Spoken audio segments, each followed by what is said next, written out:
बारा जिल्लामा सिमराको वडा नम्बर 1 मा जुन 3 वर्षीय बालिकाको बलात्कार पश्चात हत्या भयो, बारा जिल्लाको यो इलाका प्रहरी कार्यालय सिमरा यो लापरवाही र लेनदेनको केन्द्रबिन्दु बनेर रहेको छ।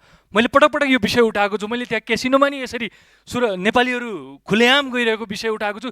गृह मन्त्रालयको म ध्यान आकर्षण गर्न चाहन्छु। आज 2 जना नालायक प्रहरी अफिसरले गर्दाखेरि 3 वर्षीय बालिकाको हत्या भएको छ रेप पश्चात। र त्यहाँ प्रहरीले खोजेको होइन। जुन दिन यो घटना भयो, बालिका हराए पश्चात प्रहरीलाई जानकारी गराएको 24 घण्टासम्म पनि कुनै प्रहरी कहीँ पनि परिचालन भएको छैन। 24 घण्टासम्म।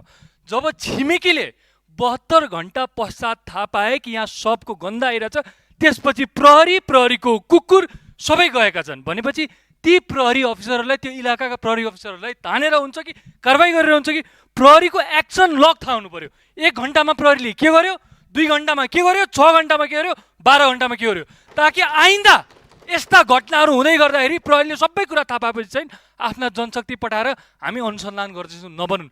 एकजना बालिकाको के गल्ती थियो? न उसले सरकार चिन्छ, न उसले पार्टी चिन्छ, न उसले प्रहरी चिन्छ।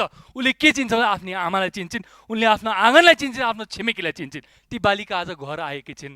त्यस्ता कति बालिकाहरूको रेप भइरहेको छ, हत्या भइरहेको छ। यसमा गम्भीर हुन म गृह मन्त्रालयलाई ध्यान आकर्षण गर्न चाहन्छु। धन्यवाद।